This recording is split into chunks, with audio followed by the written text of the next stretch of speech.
আসসালামু আলাইকুম ওয়া রাহমাতুল্লাহি ওয়া বারাকাতুহু। সমস্ত তারিফ ও প্রশংসা সেই মহান আল্লাহ পাকের জন্য। আল্লাহর প্রতি শুকরিয়া আদায় করি আলহামদুলিল্লাহ। তারপরে পরে বিশ্ব নবীর প্রতি লক্ষ কোটি দুরুদ এবং সালাম শান্তির দ্বারা বর্ষিত হোক, অর্পিত হোক, আল্লাহুম্মা আমিন।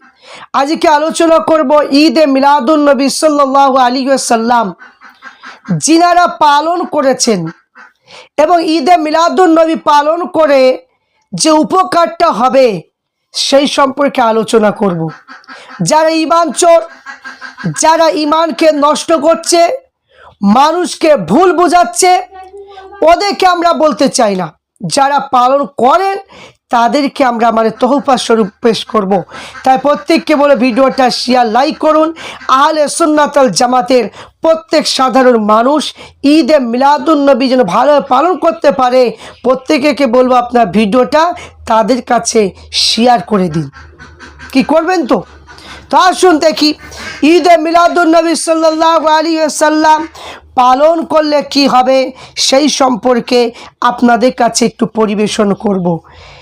হযরত ইমাম মারুফ কারখি হানাফি রহমাতুল্লাহ আলাইহি তিনি বলেন, যে ব্যক্তি ঈদে মিলাদুন নবী সাল্লাল্লাহু আলাইহি ওয়াসাল্লাম পাঠ বা পালন বা উদযাপন মাহফিল উপলক্ষে যারা খাদ্য প্রস্তুত করে, খাদ্য তৈরি করে, যারা মুসলিম ভাই বন্ধুকে খাস পর্দায় পরিবেশন, মুসলিমা বোনেদেরকে একত্রিত করলেন, মাহফিলে আলোর ব্যবস্থা করলেন, নতুন সুন্নতি পোশাক পরিধান করলেন এবং আতর গোলাপ মাখলেন, ছিটিয়ে দিলেন, শরীয়ত সম্মত পন্থায় সজ্জিত হলেন, মাহফিল সাজালেন, এই সব করলেন। প্রাণাধিক আল্লাহ রসুল সাল্লাল্লাহু আলাইহি ওয়াসাল্লাম বলেন, দুনিয়া আগমনের সুমহান সম্মানার্থে প্রতিদানে মহান আল্লাহ পাকের এই আমলকারী ব্যক্তিকে আগমনের এই আমলকারী ব্যক্তিকে কিয়ামতের দিনে আল্লাহ রসুল সাল্লাল্লাহু আলাইহি ওয়াসাল্লাম বলেন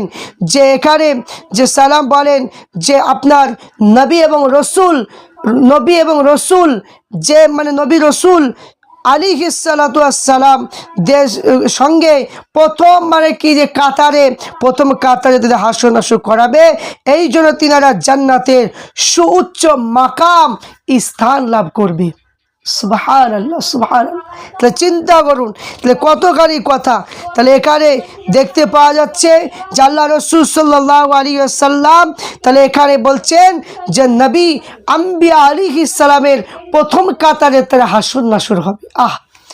কি সুন্দর কি এখানে ব্যাখ্যা করেছেন ইমাম জালালউদ্দিন সিউতি রহমাতুল্লাহ আলাইহি। তিনি বলছেন, যখন কোনো মুসলমান পুরুষ কিংবা মহিলা নিজে বাড়িতে ঈদে মিলাদুন নবী পাঠ করে, এই উদ্দেশ্যে মাহফিল করা, আল্লাহ তাআলা সেই বাড়ির অধিবাসীর উপর থেকে খাদ্যভার, মহামারী, আগুনের কাণ্ড থেকে এবং আপদ বিপদ, বালা মুসিবত, দুর্যোগ, দুর্ঘটনা, শত্রুতা, হিংসা, বিদেশ, কুদৃষ্টি, চুরি, ডাকাতি ইত্যাদি উঠিয়ে নেন, তাকে সর্বপ্রকার বিপদ থেকে হেফাজত করেন। যখন উক্ত ব্যক্তি ইন্তেকাল করে, মহান আল্লাহ তাআলা মুনকার নাকির ফেরেশতা সালাতুস সালামের সওয়াল ও জবাব তার জন্য সহজ করে দেয়। মহা ক্ষমতাবান মালিক আল্লাহ তাআলার কাছে তিনি সম্মানজনক সিদ্দিকের মাকাম লাভ করবে। সুবহানাল্লাহ, সিদ্দিকের মাকাম লাভ করবে।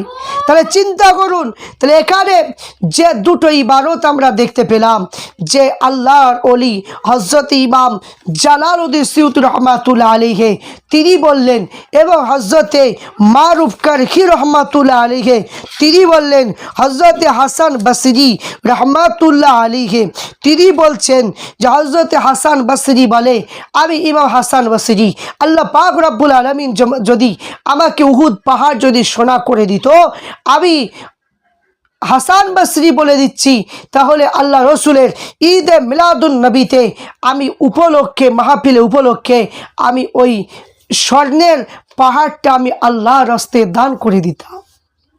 চিন্তা করুন। তাহলে দেখুন হাসান বসরি সম্পর্কে, হযরতে মারুফ কারখি রহমাতুল্লাহ আলাইহি সম্পর্কে, ইমাম জালালউদ্দিন সিউতি রহমাতুল্লাহ আলাইহি সম্পর্কে আগে পড়ুন, জানুন, তারপরে তিনারা যদি ঈদে মিলাদুন্নবী করা জায়েজ বলে, তিনারা যদি অফার দেয়, তাহলে এখনকার যে সমস্ত আলিম ওলামা এরা কিরকম, কি ইমাম জালালউদ্দিন হতে পেরেছে, না ইমাম মারুফ কারকি হয়েছে, না হাসান বসরি হয়েছে বলুন তো? কোনোটাই না। কোনো আল্লাহর ওলির একটা লোম পর্যন্ত হতে পারবে না। তাহলে চিন্তা করুন, তারা আজকে মানুষের ইমানটাকে লুটানোর জন্য লেগেছে। আর তাদের কথা শুনে আজ সাধারণ মানুষ তারা বলছে তারা বড় মৌলানা, তারা বড় মুফতি, তারা বড় আলেম শায়েক, এইরকম করে তারা দাবি করে নিজের আমলগুলোকে নষ্ট করছে। আমরা ছোটোখাটো মানুষ, আমরা কাকে ফলো করব? ওই সমস্ত আলেম, হাক্কানা আলেম থেকে ফলো করব, যারা আল্লাহ রসুলকে খুশি করেছে, যারা আল্লাহ রসুলকে স্বপ্নে দিদার করেছেন। ওই সমস্ত আলেম ওলামা যারা আল্লাহর ওলি বলা হয়, তিনাদের কিতাবগুলো আমরা ফলো করব। আমরা কোনো সময় বলবো না যে ঈদে মিলাদুন্নবী করা চলবে না, কারণ অত বড় দরজার আলেম হতে পারা যায়নি, আর অত বড় দরজার আলেম এখন পর্যন্ত কেউ হতে পারছে না। বুঝতে পারলেন? তাই প্রত্যেককে বলবো ঈদে মিলাদুন্নবী পালন করুন। ঈদে মিলাদুন্নবী করলে কিরকম উপকার অবশ্যই আপনারা বুঝতে পাচ্ছেন। তাই প্রত্যেককে বলবো আল্লাহ রসুল সাল্লাল্লাহু আলাইহি ওয়াসাল্লামের ঈদে মিলাদুন্নবী ধুমধাম করে আপনারা করুন, এবং ওয়াজ মাহফিল, আপনারা কোরআন শরীফ খতম করবেন, কালিমা খতম করবেন, ঈদে মিলাদুন্নবী জশ্নে ঈদে মিলাদুন্নবী পালন করবেন।